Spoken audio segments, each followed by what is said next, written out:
Overnight and through the first day, all the balloons make steady progress. Swiss 1, France 2 and the Japanese shoot into the lead, and at this stage GB3 is one of the tail enders. In the control room, the team discussed tactics. I asked him to look at a lower level so that if we can retain some ballast and just let it cool down to maybe 2,000 feet and still maintain a sensible track.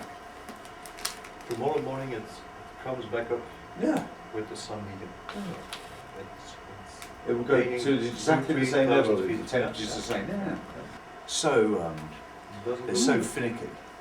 When I flew two or 3 weeks ago with Rosie in a Caspian, there was a bit of really high cirrus, and the sun just dipped behind it, and so 20, 30 seconds later you just start a slow descent. Sun pops back out and move. 1 degree. Yeah. David calls on the satellite phone. What we're trying to do is to keep your ballast, because if we get you through Italy, then it's going to be an endurance race, and that's what we want to do. The pilots have used up more ballast than planned. Yeah, that was half a bag. What have you done with the other 8?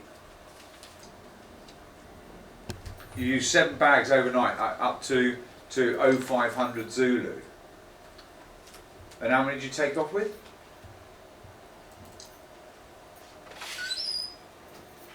So that's, to my way of thinking, you should have 31 bags left.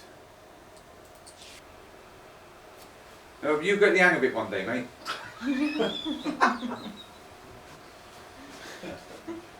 Okay, take some happy tablets. Talk to you later. Bye. So we was at 2,000 feet. Yeah.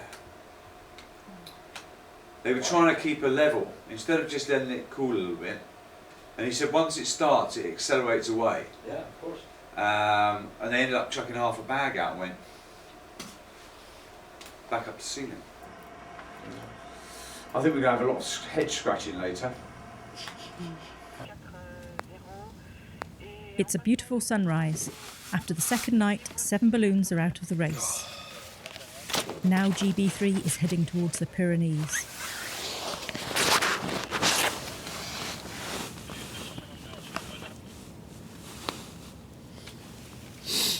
The pilots are tired and in good spirits, and joke about throwing out too much ballast. What was the ceiling yesterday? I don't think it was higher than 7,500 feet, so... I thought we touched on 8 once. Yeah, maybe we did, didn't we, in the air? Did we? Mm. You know when you fucked it up? Is that why you drank all the tea?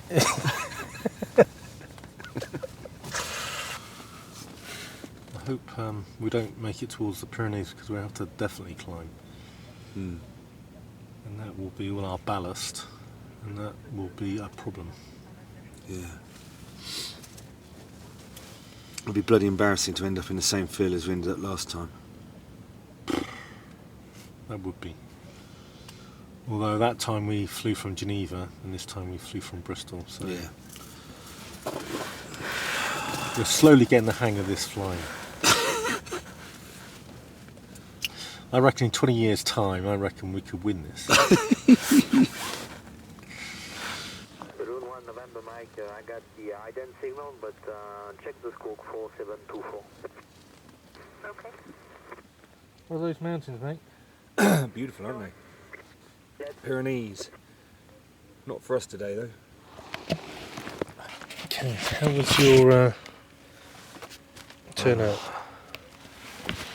My turnout?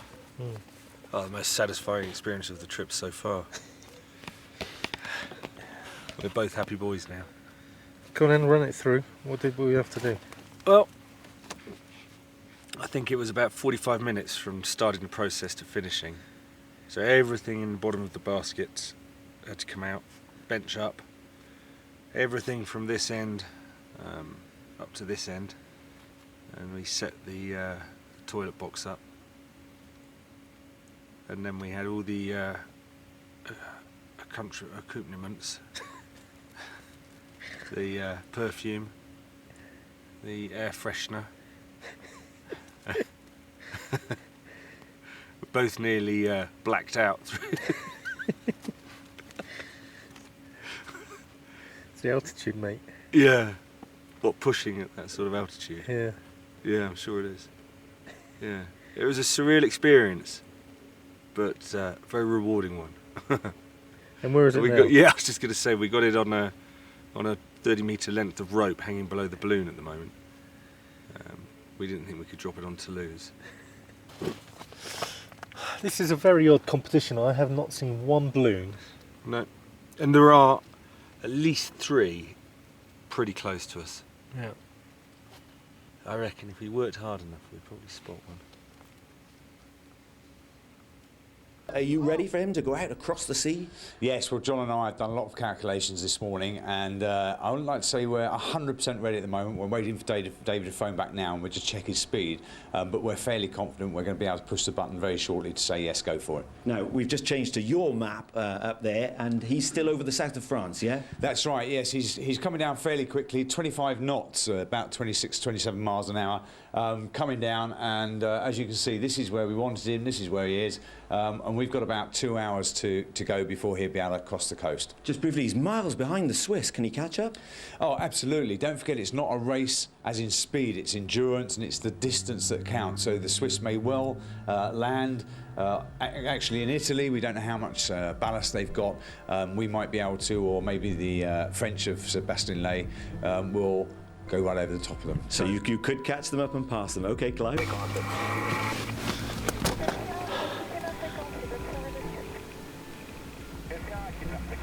Now GB3 is one of only 7 balloons left in the race, and they are leaving France to cross the sea. The Swiss eventually put down and hope their distance is enough to win them the race.